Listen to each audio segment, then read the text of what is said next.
அனைவருக்கும் வணக்கம். நம்ம daily prelims and mains point of வியூல கரண்ட் அஃபேர்ஸ் ஆர்டிகல்ஸ் பார்க்குறோம். இன்னைக்கு என்ன ஆர்டிகல்ஸ் இருக்கு அப்படிங்கிறத பார்ப்போம். முதல்ல பார்த்தோம்னா, தலைநகர் சண்டிகர் யாருக்கு? பஞ்சாப், ஹரியானா அரசுகள் மோதல் அப்படின்னு சொல்லி கொடுத்துருக்காங்க. இதை ஒரு மேப் வச்சு பார்ப்போம்.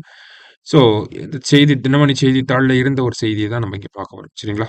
ஸோ மாநிலங்கள் அஹ், மறுசீரமைக்கப்பட்டுச்சு. ஸ்டேட் ரீஆர்கனைசேஷன் ஆக்ட் 1956 வந்தப்போ இருந்த நிலைமை இதுதான். பஞ்சாப் ஃபுல்லா, ஹிமாச்சல பிரதேசம் கொஞ்சம் இடங்கள். இப்போ ஹரியானா அப்படிங்கிற மாநிலமே நமக்கு கிடையாது. டெல்லி இங்கே ஓரமாக இருக்கு. சரியா? இதுவே ஃபாஸ்ட் ஃபார்வர்ட் நம்ம 1966க்கு வர்றப்ப என்ன ஆகுது அப்படின்னு பார்த்தோம்னா, நமக்கு பஞ்சாப் அப்படிங்கிற மாநிலம் பிரிக்கப்படுது. ஹரியானா அப்படிங்கிற மாநிலம் இந்தியாவுடைய 17வது மாநிலமாக நமக்கு வருது.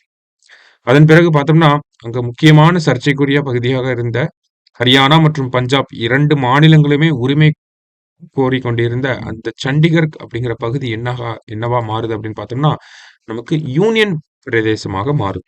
சரிங்களா? ஸோ அதுதான் நம்ம இங்க கொடுத்துருக்கோம். அதே மாதிரி ஹரியானா அப்படிங்கிறது ஹிந்தி ஸ்பீக்கிங்கா இருக்கு.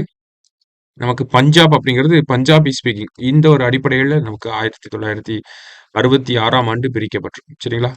அதை ஒட்டி அடுத்த ஒரு 5 ஆண்டுகள்லயே 1971ல பஞ்சாப்ல இருந்து இன்னும் கொஞ்சம் பகுதிகள இந்த ஹில்லி ரீஜியன்ஸ் ஆஃப் பஞ்சாபை சேர்த்தி நமக்கு ஹிமாச்சல பிரதேசம் அப்படிங்கிற மாநிலம் இந்தியாவுடைய 18வது மாநிலமாக வந்திருக்கு.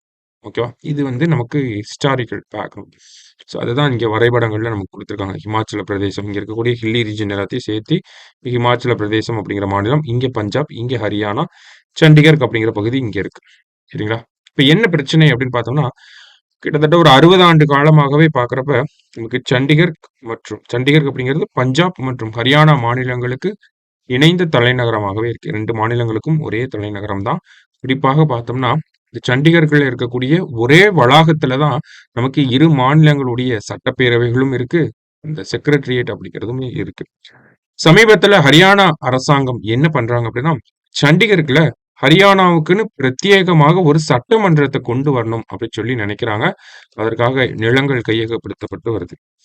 இதை எதிர்த்து பஞ்சாப் அரசாங்கம் அவங்களுடைய ஆளுநர்கிட்ட ஒரு எதிர்ப்பு மனுவை வந்து கொடுத்திருக்காங்க. எதிர்ப்பு அப்படிங்கறத தெரிவிச்சிருக்காங்க. ஏன் அப்படின்னு பார்த்தோம்னா, சண்டிகர் அப்படிங்கிறது முழுக்க முழுக்க பஞ்சாப் அரசாங்கத்துக்கு, பஞ்சாப் மாநிலத்துக்கு சொந்தமான ஒரு பகுதி.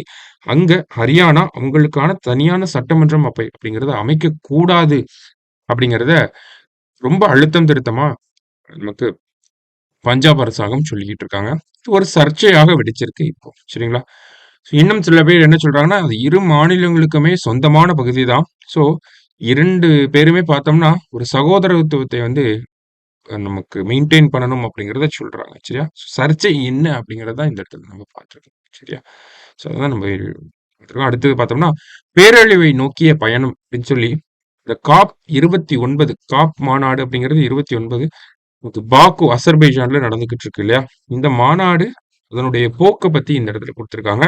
ஏன்னா பாக்கு கான்ஃபரன்ஸ் அப்படிங்கிறது ரொம்ப எதிர்பார்க்கப்பட்ட மாநாடு. ஆனா பெரிய அளவுல ஏமாற்றம் அளிக்கக்கூடிய ஒரு மாநாடாக இருக்கு.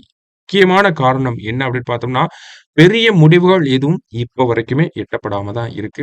முக்கியமான தலைவர்கள் யாருமே இந்த மாநாட்டுல கலந்து கொள்ளல அப்படிங்கிறது குறிப்பா நம்ம சொல்லி ஆகணும். சரியா? பருவநிலை மாற்றத்தினால புவி வெப்பமடைதல் அப்படிங்கிறது ஆகிக்கிட்டே தான் இருக்கு. ஆண்டொன்றுக்கு பார்த்தோம்னா குறையாமல் 1.1 அப்படிங்கிற டிகிரி செல்சியஸ் அளவுல பூமி வெப்பமயம் ஆகிக்கிட்டே இருக்கு. 2040க்குள்ள நம்ம இந்த 1.5 டிகிரி செல்சியஸ்க்குள்ள இதை கட்டுப்படுத்தணும் அப்படிங்கிறது உலக நாடுகளுக்கு இலக்காக இருக்கு. சரிங்களா? இதெல்லாம் தான் நமக்கு இலக்குகளாக இருக்கு. நமக்கு இந்த காப் மாநாடுகள் அப்படிங்கிறது பார்க்கணும்னா 1995 பெர்லின் நகரத்துல ஆரம்பிச்சது.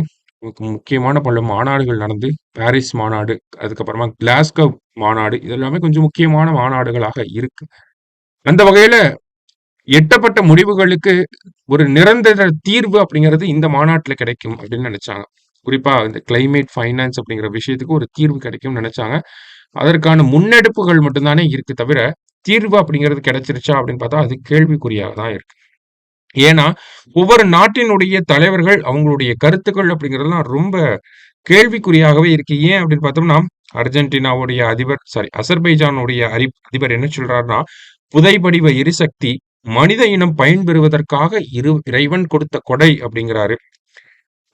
அது மட்டும் இல்லாம முக்கியமாக உமிழ்வுகளை அதிகமாக வெளியிடக்கூடிய நாடுகள், அந்த நாடுகளின் பிரதமர்கள் யாருமே கலந்து கொள்ளல. அந்த 13 நாடுகளுடைய பிரதமர்கள் கலந்து கொள்ளாதது ஒரு முக்கியமான விஷயத்த நமக்கு பிரதிபலிக்குது. ஏன் அப்படின்னு பார்த்தோம்னா, இந்த 13 நாடுகள் தான் பார்த்தோம்னா, உலக அளவுல 70% இந்த உமிழ்வுக்கு காரணமாக இருக்காங்க. எமிஷன்ஸ் கான்ட்ரிபியூஷன் அப்படிங்கிறது 70% ஃப்ரம் தோஸ் 13 கண்ட்ரீஸ் அப்படின்னு நம்ம சொல்றோம். சரியா?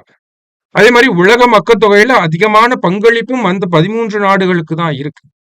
அப்ப அதிகமா காரணம் இந்த நாடுகள் தான். ஆனா இந்த நாடுகளுடைய தலைவர்கள் யாருமே கலந்து கொள்ளாதது இந்த மாநாட்டின் தோல்வியாக தான் பார்க்கப்படுது. சரிங்களா? அது மட்டும் இல்லாம நெறைய நாடுகள் என்ன பண்றாங்க அப்படின்னா, அ நமக்கு இந்த கிளைமேட் டார்கெட்ஸ் அப்படிங்கிறத பெரிய அளவுல முக்கியத்துவம் குடுக்கல அப்படிங்கிறத இந்த காப் மாநாடை ஒட்டி வரக்கூடிய ஆய்வறிக்கைகள் நமக்கு சொல்லுது. குளோபல் கார்பன் பட்ஜெட் அப்படிங்கிற ஒரு ரிப்போர்ட் இருக்கு. ஓகேங்களா? இந்த ரிப்போர்ட்ல என்ன சொல்றாங்கன்னா, பெரிய அளவுல டார்கெட்ஸ் யாரும் அச்சீவ் பண்ணல. அத அச்சீவ் பண்ணவும் முடியாது அப்படின்னு சொல்றாங்க. பழைய பான் கி மூன் போன்ற பழைய யுஎன் ஜெனரல் செக்ரட்டரிலாம் பார்த்தோம்னா, அவருமே அவங்களுக்கான கருத்துக்கள வெளியிடுறாங்க. பாரிஸ் ஒப்பந்தம் அப்படிங்கிறது அடைய முடியாத ஒரு இலக்காக இருக்கு. உலக நாடுகள் இத பெரிய அளவுல எடுத்துட்டு போகல அப்படிங்கிறது ரொம்ப வெட்ட வெளிச்சமாக இருக்கு அப்படிங்கிறத சொல்றாங்க. ஓகேவா? ஸோ இதுல முக்கியமா கடைசியா பார்த்தோம்னா, நமக்கு ட்ரம்ப் அவர்களுடைய அவர் அதிபராக தேர்ந்தெடுக்கப்பட்டது அப்படிங்கிறது, அது இன்னொரு தாக்கத்தை ஏற்படுத்தும் அப்படிங்கிறத சொல்றாங்க. ஏன்னா, ட்ரம்ப் இதற்கு முன்னாடியே பார்த்தோம்னா, அந்த பாரிஸ் கிளைமேட் அக்ரீமெண்ட்ல இருந்து அமெரிக்காவ வெளிய கொண்டு வந்தவர். ஓகேங்களா? மறுபடியும் அவரு பிரதமரா இருக்கிறது, இந்த கிளைமேட் சேஞ்சுக்கு அகைன்ஸ்டா இருக்கக்கூடிய ஃபைட்ல ஒரு செட்பேக்கா தான் இருக்கும் அப்படிங்கிறத சொல்றாங்க. சரியா? ஸோ இந்த மாரியான காரணங்கள்னால தான் இந்த காப் மாநாடு ஒரு ஏமாற்றம் அளிக்கக்கூடிய ஒரு மாநாடாக கருதப்படுது. சரியா? அதுதான் இங்க குடுத்திருக்காங்க. ஸோ இத பத்தி நம்ம இன்னும் இது கன்டினியூஸா வரக்கூடிய விஷயம் தான். நம்ம இன்னும் டீப்பா நம்ம பார்ப்போம். சரிங்களா? ஸோ இன்னைக்கு 2 ஆர்டிகல்ஸ் இருந்துச்சு. ரீட் பண்ணி வைங்க. நாளைக்கு டிஎன்ஏல மீட் பண்ணலாம். Thank you.